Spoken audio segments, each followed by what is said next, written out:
I'm Ethan Taranto-Kent, and this ridiculous vehicle behind me is the Blockade Runner. Why do we call it the Blockade Runner? The idea was we were building a car for a gang of bandits.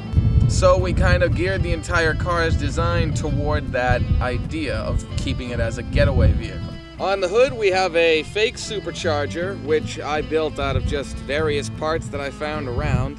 The base is the bottom half of an oscilloscope. The base of the exhaust system is an aluminum fluorescent lamp. The exhaust pipes, PVC. The turbine, the wheel to an old wheelbarrow. Shroud around the turbine is sheet steel. The back end of the turbine is made out of an old automotive funnel. And the orange part is just a simple winch. The whole thing is held together by zip ties and is held onto the car by one bolt going through the bottom of the base into the hood. The hood ornament is a bowling trophy. Yes, that's right, just a regular bowling trophy. The trophy head itself was donated by a local trophy shop, and all we used to attach it was a spike driven through the hood and one nut attached to the bolt that's already part of the trophy. You can see that there's a rubber gasket under the trophy, between the hood and the trophy, and that's just to keep water out of there so that the hole doesn't rot out and the trophy doesn't fall off. The broken Volvo grille we got at a junkyard, and the Volvo emblem was taken off of the original unbroken grille that we took off the car. The front bumper is not actually from this particular model Volvo, so we had to bolt it on the sides and under the bottom. This, of course, happened before this movie was even an idea. The dice lock knobs and the custom wood paneling on the interior were already installed in the car. The driver's side door handle is something of a funny story. Before this movie was even an idea in my head, the handle broke off while I was driving this car every day. So I just put together this chain doohickey that opens the door for me. The roof rack system is something we pretty much put together from junk we found around, including the rack itself, which I found on the side of the road. The spike here is for growing tomato plants on. The wire around it is just some leftover wire from the chicken wire we put on the windows.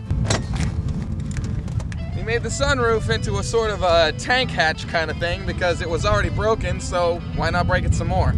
The spotlight is just an old desk lamp that we had lying around. A quick dusting of black spray paint and then a little bit of sandpaper made it look a little more weathered. The deer antlers we mounted on there, also mounted with zip ties. Well, I'm not quite exactly sure where those came from. The blast shield here flips up so that anybody in the car can, shoot around it at people chasing after them. The blast shield is made up of the two halves of a bicycle rack that attaches to the roof rack, as well as an old street sign that we had lying around. We decided to go a little comical with the smiley face on the one side and no going up on the other side. I had to add this piece of chain to hold the blast shield down when the car's driving, because if you take the car up past 50 miles an hour, the thing snaps up and causes a lot of annoying drag. Sometimes zip ties can be a mechanic's best friend, and they're very helpful for making ridiculous cars such as this. Pretty much everything on this car is attached with either a zip tie or rope. Originally, we intended on taking the whole trunk deck off and putting something else in there. Some ideas were tossed around, like a couple of propane tanks and a big fake flamethrower, or a bunch of tires lined up here on the bumper. But if there's a trunk on the car, well, then it makes sense for storage and whatever, for scavenging the wasteland and whatnot. And plus, Kevin really thought the spoiler looked too cool to take off. Me personally, whatever. The rear end of the car has two redundant CB radio antennae, as well as some heavier gauge fencing on it, and some machine chain running from the roof rack down to the spoiler. We also have a nasty spider crack in the windshield, which, that just kind of happened. The exhaust system on the car is actually a custom exhaust that I've had since before we started doing this movie. But of course, throughout the course of the movie, going over bumps, driving through the dirt at 60 miles an hour, the exhaust pretty much screams now because of a nice big hole we ripped in it. The wheels on the car do not match at all, and that is very, very deliberate. The rear wheels are 16-inch alloy Volvo rims with wider, higher profile tires on them. The wheels in front, however, are the 15-inch steel rims that came with the car. The car's look is completed by punching a few holes and dents here and there, smashing up a little bit here, ripping off something there, and in general just beating the hell out of the car. The Blockade Runner was built with pretty much every amenity that a post-nuclear apocalyptic bandit could possibly want. For example, we have here on the front door that doesn't want to open. For example, right here on the inside of the front door, we've mounted a nice big old machete for, you know, whenever you need a machete while you're driving. The machete is mounted just with two simple coat hanger hooks made out of, as I said, coat hanger bent with pliers. The little tubes there on the top are just to keep you from scratching up your leg while you're sitting in the driver's seat. One screw is put into the door panel, and on the other side of the door panel we put just a piece of wood which the screw screws into, and there you have it. Easy peasy. Other interior modifications include removing the inside door panels from one side of the car.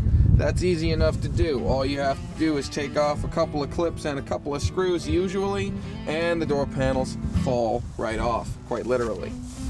Inside the car, we also did a little bit of modification. As you can see, we took out the whole passenger seat, making a little bit more room for anybody who wants to pop out of the tank hatch and shoot out the back of the car.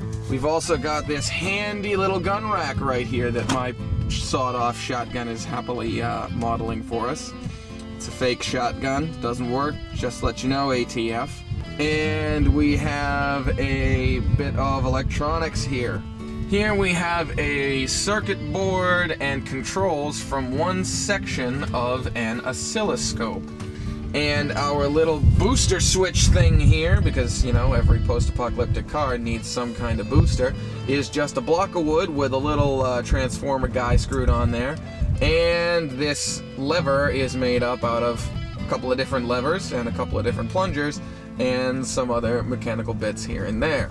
As you can see, the lever is fully functional. It has a little power switch for whatever booster machine you want to imagine this car has, and a button for engaging it, as well as the thing being able to swivel about 90 degrees or so.